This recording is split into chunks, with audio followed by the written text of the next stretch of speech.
This video is brought to you by Surfshark VPN. Stick around to learn more about how Surfshark lets you browse the web freely and securely. Plus, get 4 additional months for free at a special holiday price when you sign up over at surfshark.com/skillup. Click below for that link or stick around to the end of the video to learn more.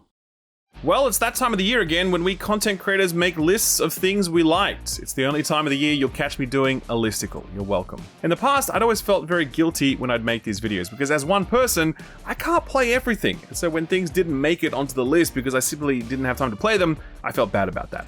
Well, this year, things are different because the Skill Up team has grown. We are now 4 people strong between myself, Austin, Stu, and Ed.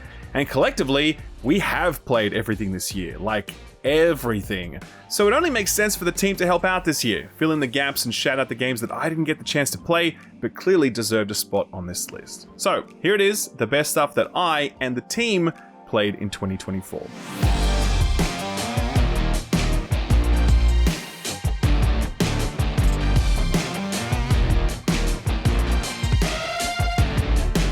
Dragon's Dogma was one of the most fascinating releases of 2024. Like, did you know that this was actually the 10th highest selling game of the year in the United States? It's up there with FIFA and Madden. To think that a revival of a niche IP like this would sell so well is really surprising, and honestly, I can't really explain how it achieved that level of success, except to say that Dragon's Dogma 1 fans were really loud about this one, and they successfully managed to get everyone else excited. It's somewhat ironic then that the OG Dragon's Dogma fans were probably the most disappointed with Dragon's Dogma 2, many of them were disappointed by how similar it felt to the first game, and given how much potential the original game had, fans felt frustrated that much of that potential remained unrealized. But for people like me who hadn't played Dragon's Dogma, I fucking loved this. I loved how weirdly stripped back it was, how much it eschewed the modern open world game design techniques that came to dominate these past 2 console generations. Dragon's Dogma 2 felt like a sliding doors experience, where we got to see how open world games might have developed had Japanese publishers held the initiative on this genre rather than Western developers. For me though, I'm just a sucker for any game that perfectly captures the spirit of a journey. The simple pleasure and satisfaction inherent in going from A to B, it's actually really hard to design gaming experiences where the transit is as meaningful as the destination. Think of how it feels to traverse the entire English countryside in Valhalla. You feel nothing as you follow that GPS marker through all that empty space. Contrast that with Skyrim, with Death Stranding, with Valheim. These are games where each time you stepped out your door, it felt like you were writing the first page in a new Odyssey, and that's exactly what Dragon's Dogma 2 managed to achieve as well. It's got heaps of really broken, unfinished shit, and much like its predecessor, it still sizzles with latent potential, but what's there is enough to make it an entirely unique experience, and one I haven't stopped thinking about since I played it. So, Dragon's Dogma 2, flawed but memorable. How about you, Austin? What do you got for us?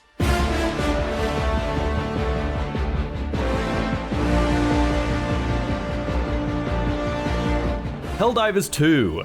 Man, the moment I extracted from my first mission, I immediately knew this thing was going to take the world by storm. And boy, did it. It completely took over all social media in the weeks following and still maintains a very strong community.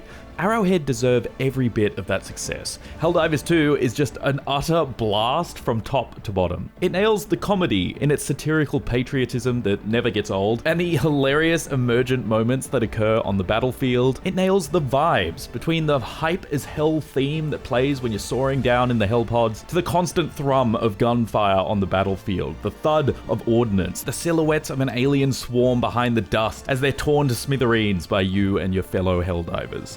And perhaps most importantly, it nails the gameplay with some of the most deeply cathartic gunplay I've ever experienced in a video game. It also showed the industry what live service looks like when it's done right.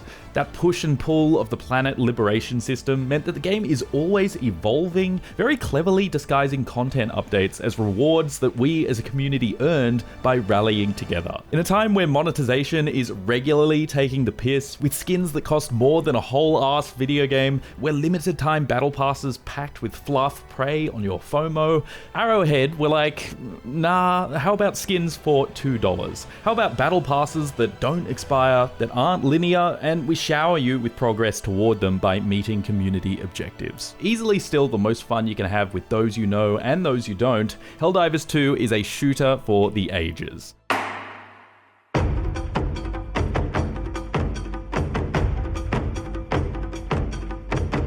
I talk a lot about what the bigger publishers get up to, and they pull a lot of bullshit, but one of the things that disappoints me the most is their unwillingness to invest in smaller projects. This year, Take-Two sold their private division label after shuttering Roll7, the studio that delivered both Oli Oli World and Rollerdrome inside of a 15-month period. Explaining that decision, CEO Strauss Zelnick said, quote, "Those projects were smaller. We're in the business of making great big hits," end quote. What a fucking asshole thing to say. It stirs my heart then to see Capcom's recent renaissance, delivering an incredible quality bar for their mainline titles like Devil May Cry, Street Fighter, Monster Hunter, and Resident Evil, and then redirecting at least some of that money to smaller stuff like Kunitsu Gami, Path of the Goddess. When I first saw this, I thought it was some sort of character action game like Devil May Cry but with yokai. It wasn't until I played it that I learned it was actually a tower defense game of sorts, one that is so elegantly designed that it fuses both action and strategy seamlessly, sidestepping every pitfall that emerges when you try to fuse those two genres. Elegant really is the perfect word to describe every aspect of Kunitsugami. Its graduated difficulty curve feels so inviting and effortless. The moveset of its main character is based on a traditional form of Japanese dance, making it so graceful. Its character progression asks you to collect and arrange things like artwork and traditional garb. It even has a sweet model viewer in there, allowing you to see close-ups of a number of traditional Japanese desserts.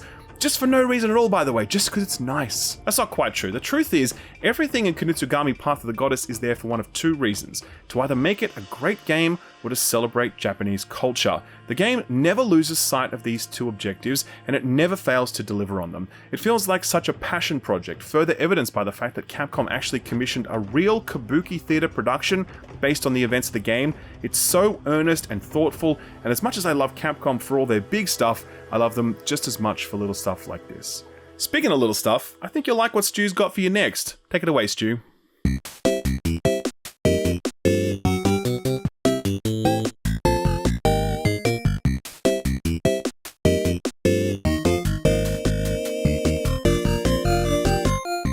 I love working with constraints. Oftentimes I feel like I do my best work when I don't have much to work with.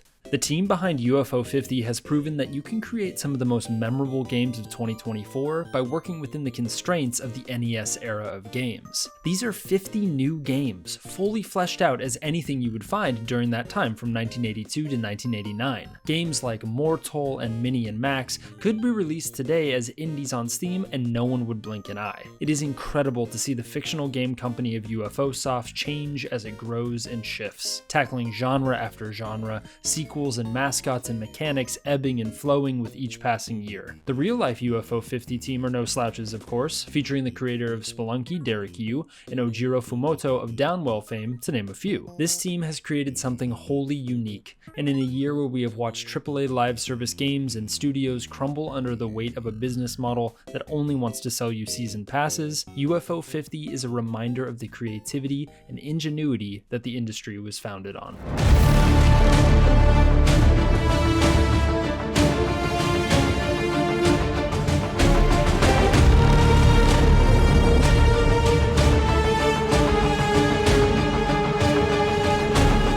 Warhammer 40k Space Marine feels like a game out of time. In another, darker timeline, this would have been a live service, shipping half-baked and rolling out its co-op mode post-launch. It would have charged obscene prices for even the most basic cosmetic customization options, and it definitely would not have shipped with a 6v6 multiplayer mode that feels like it was pulled straight from the Xbox 360 era. In my review, I said the Space Marine 2 felt outdated in the best possible way, and there hasn't been a single other game this year that's felt similar. Something truly modern in all of its technical and design elements, while also channeling a very wholesome throwback energy. But the game's commercials are not what put Space Marine 2 on this list. It's on this list because it's a fucking awesome video game. There is absolutely no way in hell that Saber Interactive could have better captured the power fantasy of being a Space Marine. The rank and file kneeling as you pass, your brothers massed in prayer before the battle, the endless Tyranid swarm rolling towards you like a tidal wave about to break on your mighty shield. The technology that underpins all of this is incredible, and the art design is top tier. I really believe Saber Interactive got robbed at the Game Awards in the art design category, not even to get nominated. Come on, Jeff, what the hell are we doing here? The most surprising thing about Space Marine 2, though, was that it ended up being a lot more game than we initially expected. That co-op mode has difficulty tiers and progression and unlocks and weapon customization and cosmetic rewards, and you're incentivized to do all of it on every class. The number of co-op missions is a little light, sure, but for me, there was more than enough baked into the core gameplay loop to keep me coming back long after I wrapped up my review. It's clear that Saber Interactive loved this source material and not only wanted to do it justice, but also wanted to make a game that non-40k fans would be drawn to. I think they absolutely crushed it. Space Marine 2 is the best 40k game ever, and while that's kind of a low bar to clear, Space Marine 2 clears it so handsomely that future 40k games will likely be living under Space Marine 2's shadow for a long while yet.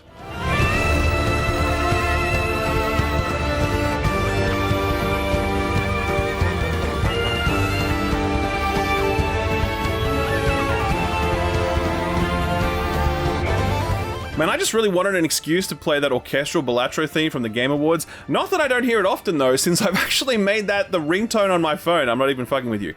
Balatro, man, what can you even say about this that has not already been said? A vile, corrupting gambling simulator aimed to trick our users into becoming degenerate poker sharks. Wait, sorry, I'm reading the Peggy ratings board review of the game. Don't know how that got in there. Anyway, Balatro is the reminder that money and people in does not equal quality out. This is a game made by a single person using a bunch of if statements, and it went on to sell 3.5 million copies and win 3 awards at the Game Awards and take home Apple's Game of the Year award on the App Store. Local Thunk is competing with Sony and Square Enix and Supercell, and through sheer imagination and ingenuity, he clears. Balatro is the latest in a long line of indie games that center themselves on a central, uncomplicated, Moorish gameplay conceit. Slay the Spire birthed an entire subgenre of roguelike deck builders by doing just that. Vampire Survivors spawned a million Survivor-like clones when it did that. And who knows, maybe even this poker game will start becoming popular thanks to Local Thunk bringing it to the masses. Maybe Peggy were right after all. Balatro holds the rare honor of being installed on every single device I own, from PC to Steam Deck to phone. I swear to God, if I could install Balatro on my fridge, I would. So get to work on that port, please, Local Thunk. If Bethesda can do it for Skyrim, then you can do it for this. It's just an absolutely brilliant, rare, and timeless game that we're still going to be playing like 2 decades from now. The same way we're still playing Tetris. It's got that universality which feels like a bolt of lightning and a stroke of genius. If you haven't picked it up yet, please go and buy it right now. But be prepared to say goodbye to all your free time for a while, because Balatro will do that to you. Alright, so far we've heard from me, Austin, and Stu. Ed, you're up. What do you got for us?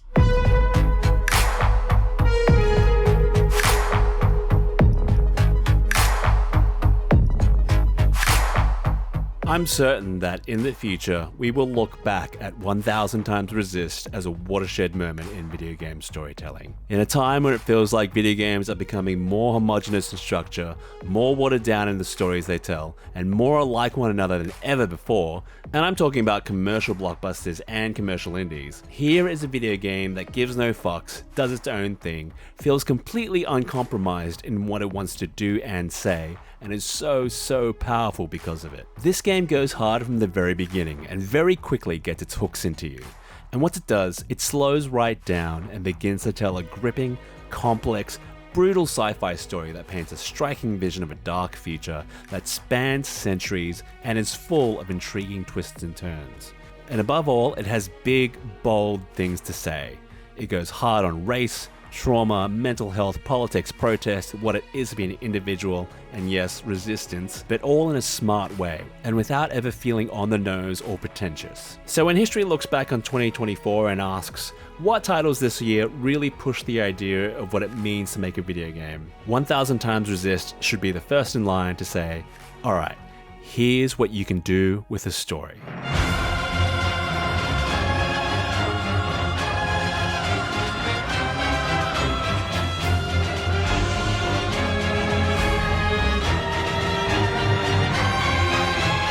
I am sympathetic to the perspective that a DLC should not be eligible for a Game of the Year nomination, especially when it's a DLC for a game that already won Game of the Year a few years prior.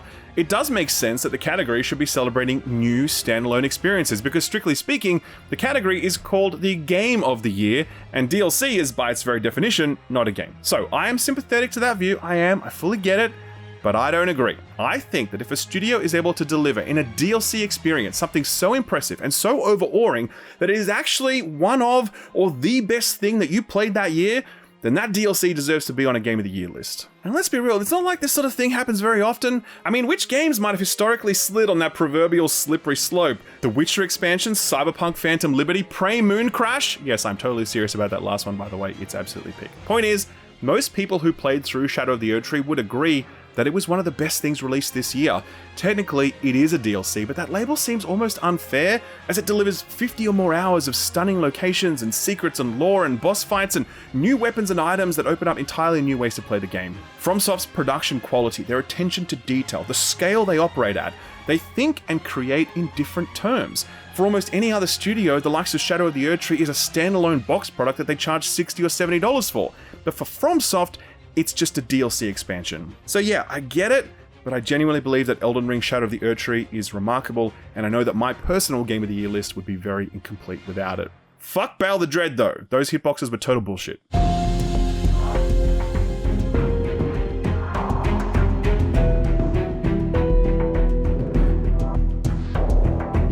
My personal game of the year is Lorelei and the Laser Eyes, no contest. It's a game that had me up past midnight for multiple nights in a row, that had me thinking deeply about it and itching to get back to it when I wasn't playing, and a game that had me completely absorbed when I was, not just because of a compulsive game loop, but because of how alluring the atmosphere was, and how excited and nervous I was to see what was around each new corner. It's a game that definitely uses environment and mystery to draw you into its weird world and narrative. It uses the format of the video game in a lot of surprising ways to both delight and deeply unsettle you. And it makes you use a pen and paper, a whole notebook even, and an enormous amount of mental energy, and maybe a little help from your friends, to unravel its seemingly impenetrable and incoherent puzzles. It'll make you feel like the stupidest person in the world, and it'll make you wince and cower in your chair. But 24 hours later, it'll make you feel like the smartest fucking person in the universe. And man, when it's all over, you will feel so utterly satisfied. But you won't stop thinking about it, because I know I haven't. For my money, it's hands down the most exceptional game of the year.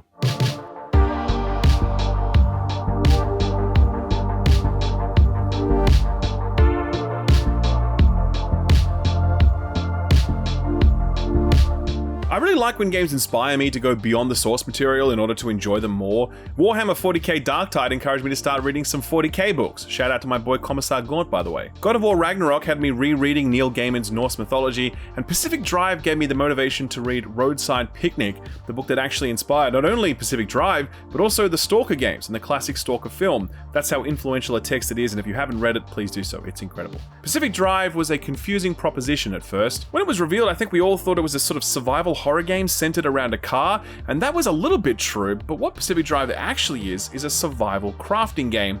You take this cursed, possessed shit heap of a jalopy and take it on runs into an exclusion zone populated by all manner of dangerous anomalies. There you have to complete multiple objectives while also collecting resources you can bring back to your garage so that you can upgrade said garage, allowing you to fashion car upgrades, which will then allow you to penetrate deeper into the zone. And penetrate really does feel like a dirty word no matter which context you use it in, hoping that YouTube does not demonetize this video. The genius of Pacific Drive exists on multiple levels. Firstly, your car handles like utter dog shit, and that is a feature, not a bug. It makes something as simple as driving in a straight line feel fraught with danger.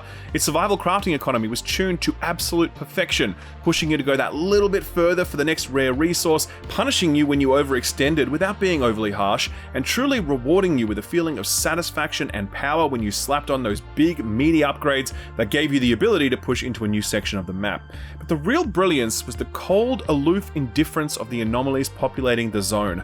Much like in Stalker or Outer Wilds, there's something terrifying about being in a place that is both dangerous and utterly indifferent to your presence. Nothing in the zone cared about you. It was all just there, and if you were foolish enough to get near it or in its path, then that was on you. Like a hurricane or a tornado, the anomalies of the zone rage on, and channeling the indiscriminate ferocity of nature as they do, they evoke a very primal fear pulled straight from our lizard brain. They just announced that Pacific Drive is getting a TV adaptation from the co-creator of the Saw franchise, and I really hope that Ironwood Studios is working on a sequel, because there are just so many places you could take this. I really, really loved it. It's my favorite indie that I played this year. It's 94% very positive on Steam, and it's only like $20 by the way, so please go and grab it and read Roadside Picnic while you're at it. You won't be disappointed. Alright, so this next one is kind of a bummer to be honest, but I think a Game of the Year list is the right moment to reckon with it all, so let's do it.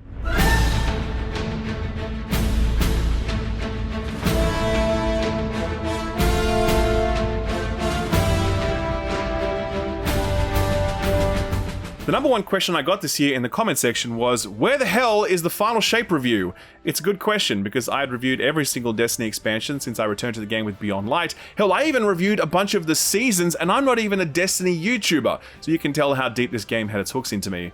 The truth is, I had written a lot of that review, and it really gushed about how great the Final Shape was, not only as a conclusion for a 10-year saga, but as a culmination of all of Bungie's work designing and building Destiny.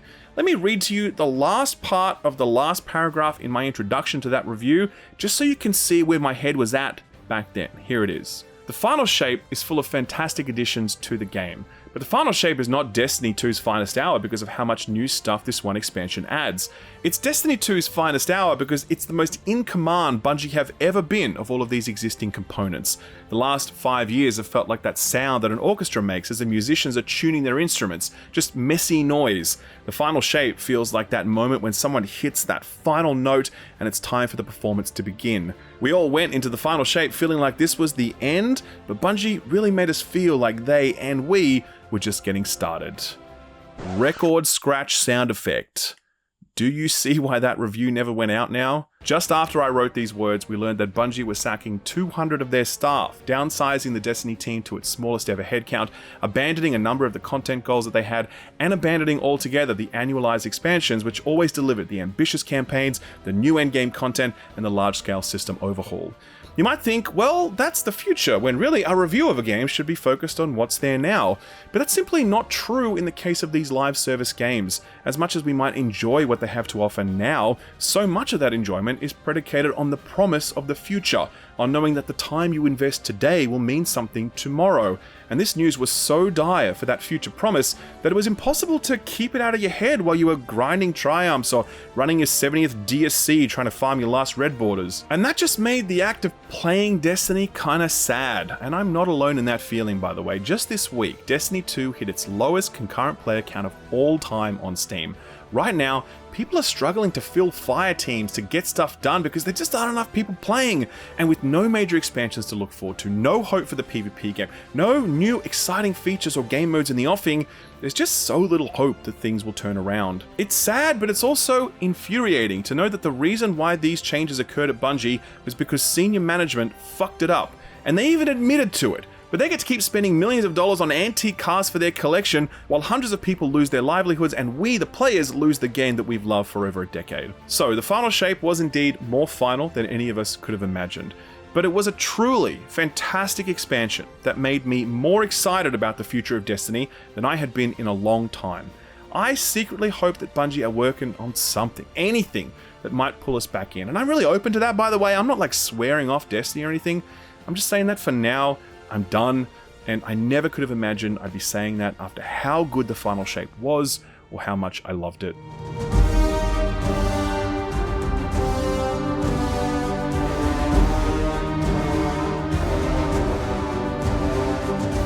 If you're watching this video in December of 2024, then the memory of Indiana Jones and the Great Circle is going to loom quite large. But if you're watching it much later, then know this. There was a time when we were all convinced that this game was probably going to suck, or at the very least just be kind of mid. The Indiana Jones franchise has not been well stewarded, as evidenced by Disney's efforts to put Harrison Ford back into a role that he's just too old for these days.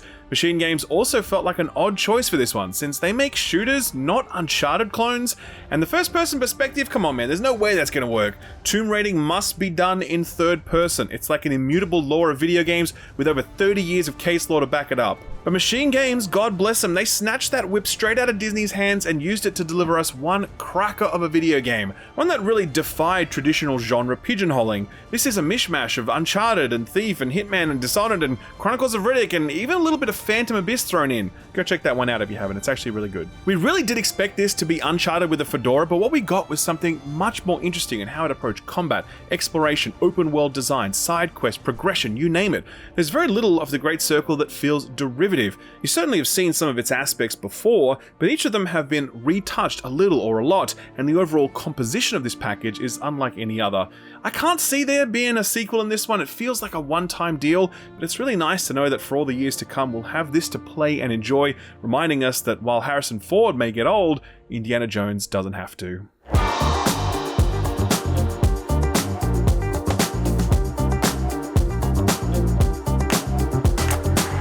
comedy in video games is extremely hard to pull off. To be fair, comedy in any other medium is hard in and of itself, but I feel like for some reason, good comedy in video games is somewhat of a white whale. Thank Goodness You're Here breaks that mold, offering laugh after laugh throughout its 2.5-hour runtime. That may seem short, but it allows no joke to go stale, no gag to outstay its welcome. These are some prime laughs too. From getting gifted sausages through a hole in a fence to helping a fishmonger with his display. The beauty of these jokes is how developer Cole Supper uses the architecture of a video game to bolster its humor. Having to backtrack through certain sections of the town becomes a delight as you watch different gags grow and pay off with each pass. Having to use your only ability, a slap, to access different levels had me slapping everything I could see, and almost every time there was a hidden goof to be found. The game is also unabashedly British, making it feel like you are playing a Wallace and Gromit cartoon or a Fawlty Towers episode, while also being pretty dark and frankly weird at times, displaying a sense of humor that is completely unique to Thank Goodness You're Here.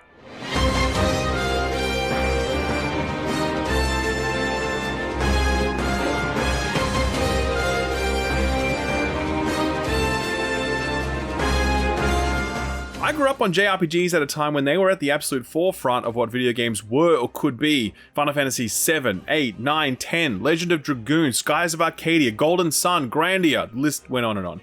As I got older though, I lost interest in the more traditional JRPG formula, and so where I used to play all of those games, I would just play some of them. I always stayed really close to the Xenoblade series, even though it felt like a very traditional JRPG in more ways than one.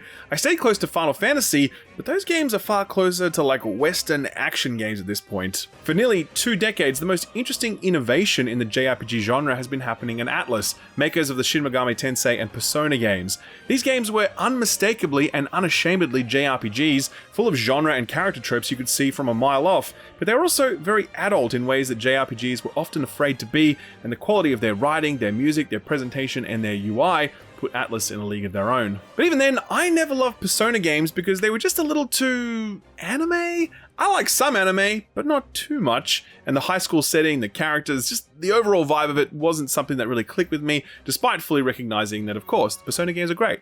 It's reductive to say that Metaphor ReFantazio is Persona in a more self-serious fantasy setting, but it's not entirely incorrect to say that. Right from the jump, the earnestness of the characters and every interaction you have is so refreshing, or at least it was for me. I could just sink into this world and surrender to its impossibility, rather than continue to contrast it with real urban life.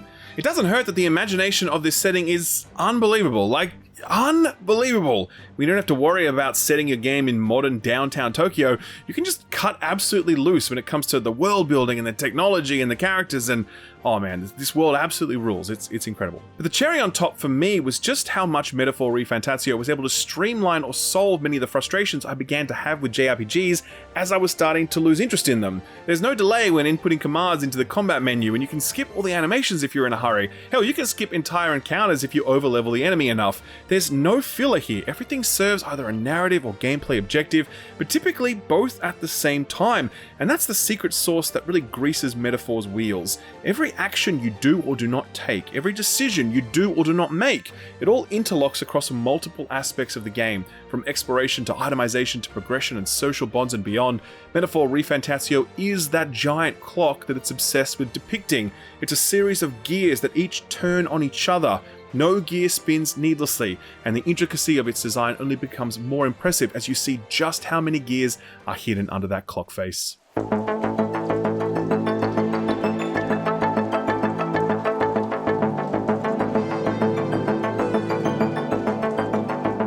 Surprise standout for me this year was Animal Well. This is the debut title from one-man band Billy Basso. No joke, this one dude made all the art, the music, the sound effects, programming. Hell, he built his very own custom game engine from scratch. Likely why the install size for this thing is a measly 30 megabytes. Still blows my mind. The versatility of the tools you find, the inventiveness of its puzzles, its haunting yet mesmerizing atmosphere.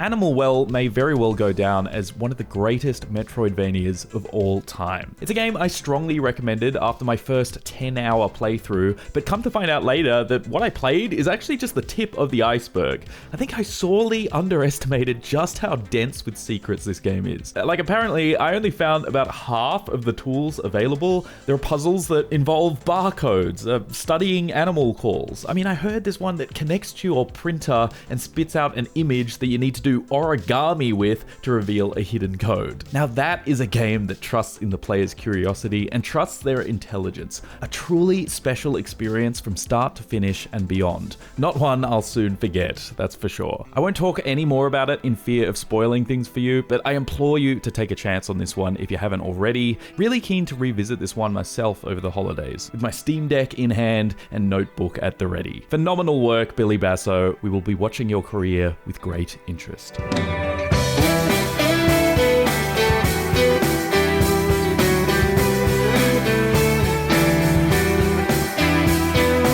There was one other surprise hit that we held fairly low expectations for this year, and it was the Silent Hill 2 remake from Bloober Team. Bloober's track record has been patchy, with the studio struggling to tap the vein of true horror. Their work has often had a sort of workman-like, derivative quality, as though they were aping other games and ideas rather than striking out from a place of originality or perspective.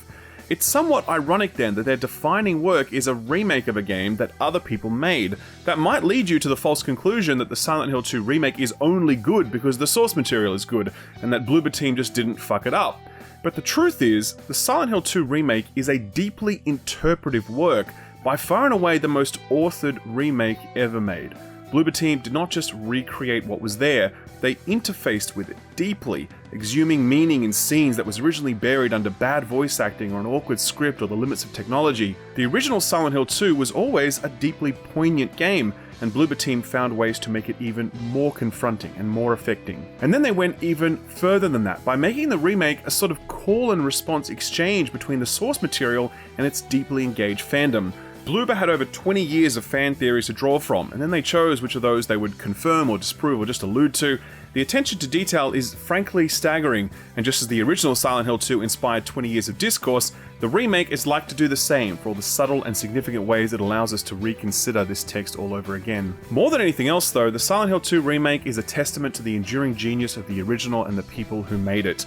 Played today, in 2024, the original aspects of Silent Hill 2's characters, narrative, settings, and monstrosities remain unmatched. It is still one of the most adult, mature, and thought-provoking games you can play today, and that obviously says something about video games as a medium, their unwillingness to occupy this uncomfortable space, but it also says a great deal about the fearlessness of the people who made this thing 20 years ago, beating a path that few since have dared to tread. Alright, so that's a creepy, fucked up horror game.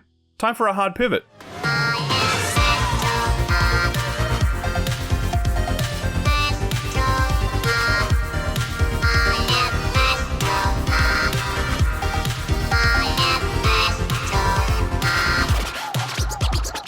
What a year for Sony, huh? They were riding high off the back of Helldivers, nothing could stop them. Then they decided they're going to make everyone on PC sign up to the PSN and all hell breaks loose. Then there was Concord, and I think we've well and truly talked enough about that one. There was probably like 3 Last of Us remasters in there somewhere, I don't know, but there was definitely at least 2 Horizon remasters, and I am not exaggerating. And at the back end of the year, Sony dropped a platformer made by one of their smallest development teams, a game that would go on to win Game of the Year at the Game Awards, and the equal highest rated Game of the Year on OpenCritic alongside Caves of Cod.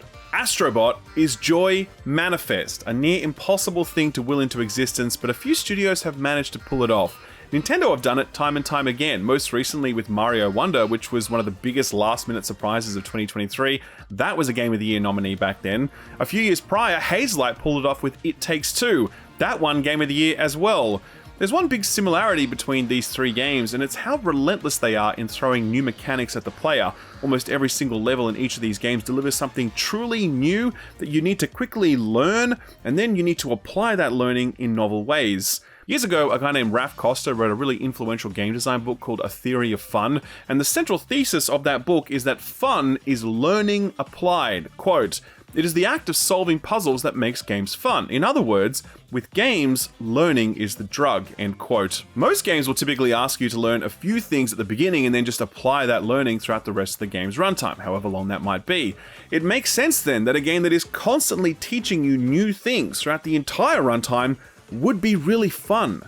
And it is. Astrobot is incredibly fun. Its mechanics are so inventive, introduced to you so seamlessly, utilized so elegantly, and you're always left wanting more because none of the levels or mechanics ever stick around long enough to wear out their welcome. The fact that this is based on 30 years of PlayStation IP is rather incidental to the success of the game. Yes, levels based entirely on God of War and Loco Roco are brilliant, but take all the PlayStation stuff out of Astrobot and you still have an absolutely incredible platformer that stands firmly on its own two legs. Since it's been released, there's been some discourse that Astrobot is a little derivative, like you've seen some of its settings and mechanics before, and sure, I think that's partly true, but I also think that Astrobot doesn't get enough credit for what it does better than any other platformer, and that's the feeling of responsiveness and tactility that can be felt in its every moment. Every tree or droplet of water or mechanical doohickey or slat on a bridge, all of it responds to you when you touch it. There's so little in Astrobot's worlds that is static. All of it can and will do something. It's just waiting for you to arrive. I asked the game director about this when I interviewed him on the FPS podcast, and he told me that from the get-go, they wanted Astrobot to feel like a toy, like playing with a toy in real life. And when I heard that, I was like, yes, that is exactly it. Astrobot feels like a toy, one that we can play with as adults, or better yet, hand over to children so that they might fall in love with it, perhaps even inspiring a lifelong love of this art form. That's the dream of the game's director, and I think it's a dream fully realized in Astrobot. Alrighty, only one game left, and you probably know what it is because there's really only one big game left to talk about. So without further ado, here's my game of the year for 2024.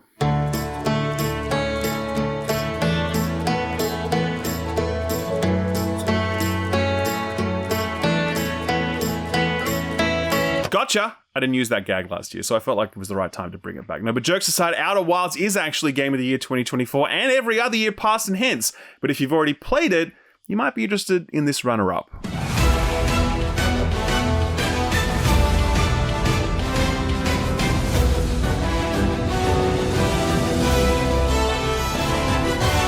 So, do I think that Final Fantasy VII Rebirth is the best game released this year? I mean, I wouldn't put it quite that way. Last year, I would have fought anyone who said that Baldur's Gate 3 wasn't the best game released in 2023, but this year, games like Metaphor, Silent Hill, Astrobot, and Rebirth, they all kind of share that top spot for different reasons. Gun to head though, what am I picking? It's Rebirth, and that's a bit of an outside pick at this point, I think. Rebirth has copped a lot of flack for its open world design, which can really bloat the game if you're foolish enough to do all of the things, like I was.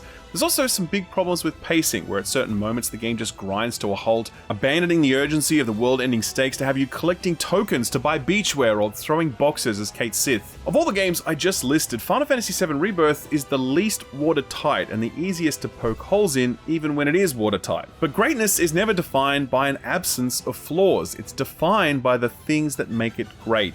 And Final Fantasy VII Rebirth is so packed with great that I am totally unbothered by its obvious shortcomings. Rebirth builds iteratively on the foundation laid down by Remake. The engine was there, and now they could just make it look better. The adventure could move beyond the confines of Midgar, allowing for a sprawling, continent-hopping saga. The foundations for most of the characters had been laid down, and now you could really begin to put them through their proper trials. The combat fundamentals were already basically perfect, and so now they could be put to work against more elaborate and challenging enemies and boss encounters. In every aspect, Rebirth delivers more of what made the first chapter in the Remake trilogy so great, while also finding ways to elevate each of those aspects. But Square Enix go so far beyond just more or better. They were seemingly obsessed with surprising us constantly with flourishes big and small, specific songs composed entirely for one brief questline, ridiculous, funny side characters and scenarios, a different traversal conceit underpinning each open world zone. The entire Golden Saucer sequence is as close as you can get to the feeling of visiting an actual amusement park without leaving the comfort of your couch. Queen's Blood is so damn good that hunting for opponents was the very first thing I would do whenever I got to a new location. The list just goes on and on. And honestly, listing it doesn't help because it all just sounds like stuff. But when you see how much of this stuff there is, how surprising it is, how polished it is, you start to become a little awestruck that this game exists in the way that it does. Making games is all about trade-offs. Like, you can have a 100-hour game, but maybe it has a simpler visual style to make animating all of those 100 hours easier. Maybe some of the cutscenes aren't voiced because paying all that voice talent for every single character and cutscene would just cost too much money or time. Same goes for your OST. Maybe it only has a limited number of original tracks because there's only so much music that a team can make in the time and budget afforded to them. You probably want to limit the number of art assets that you create because that shit takes a lot of time and money. More broadly, you probably want to arrive at an overall gameplay structure and not deviate too much from that, because creating little mini games that only get played for 15 minutes out of 100 hours is not a very efficient way to allocate your resources. Final Fantasy VII Rebirth feels like Square Enix didn't give a fuck about any of those restraints. They just said yes to everything. Do it. Put it in. Make it happen. Yes, yes, yes. And as a result, Rebirth feels like a game that was made on an unlimited budget and whatever timeline was needed. A game made without any compromise whatsoever. It is epic, it is moving, it is exciting and funny, and it delivers hands down the best music and spectacle of any game this year.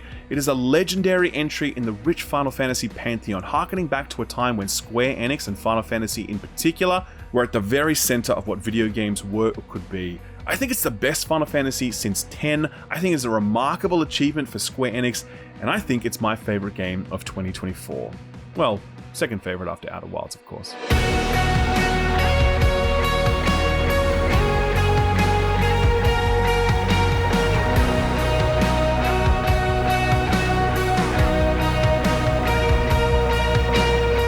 So that's it, the last shill up video for 2024 done. I want to thank the boys on the team this year for helping out both in this video, but also with everything else. It's a great source of pride for me that we're now a little team of people working on this thing.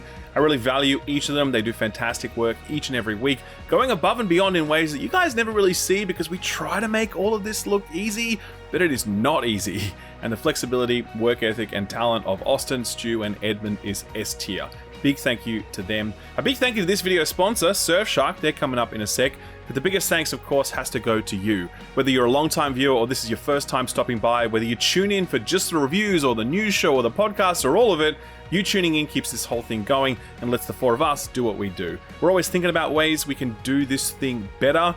And next year, we're excited to announce something that we've been working on for a little while now. We think you're going to like it, so stay tuned for that. For now, though, thanks again, happy holidays, and we'll see you on the flip side. Let me tell you about the most recent time I used this video sponsor, Surfshark VPN. So you might have seen that I recently reviewed Destiny Rising, the mobile game currently in closed alpha testing. So the thing about that game is that it's not yet available in Australia. So even though NetEase invited me to play, I wasn't able to access any of the servers because I was geo-locked from being able to play on the US-based servers. Well, not if Surfshark has anything to say about it. Surfshark has a fantastic, absolutely seamless and super user-friendly mobile app, so all I had to do was boot it up, select a US server, connect to it, and in seconds, that geo wall evaporated, and I was able to connect to Destiny Rising without any problems at all. That is how quick, easy, and seamless it is to use Surfshark, and I use it so often at this point because the net is getting more and more carved up by all these geo-locks. Like, I was just in the States and I wanted to connect to an Australian-based streaming platform called Binge so I could watch The Sopranos for like the 80th time, but because I was in the US, the app wouldn't let me connect. So again, on my iPad, I just booted up Surfshark, connected to an Australian server node, and boom, gabagool all night long. There's also the security angle too, since Surfshark VPN encrypts your data, making it safer to browse the internet. Surfshark even offers a complete security package, including stuff like antivirus and anti-malware tools, real-time reports if a company that has some of your personal data gets hacked, and even a masked email generator that lets you create dummy emails when you want to sign up to something without having to hand over your actual email address. And yeah, there is also the online shopping angle, where access to regional pricing can get you some tidy discounts depending on what you're buying and where you're buying it from. Best of all, Surfshark is incredibly affordable, especially at the moment since they're running a very rare and very steep holiday discount. I really recommend clicking the link below and just seeing how inexpensive it is to properly protect yourself online and get all these benefits. For real, if this gives you access to just one regional pricing discount, that'll go a long way towards this paying for itself. It's insane value given the freedom, discounts, and peace of mind. And if you sign up at surfshark.com/skillup, you'll not only get that holiday discount, but you'll also get an additional 4 months for free. That's surfshark.com/skillup for a handsome holiday discount and 4 additional months for free. You'll find that link below in the description and in the pinned comment. Thanks Surfshark for sponsoring the video, and thank you for watching it.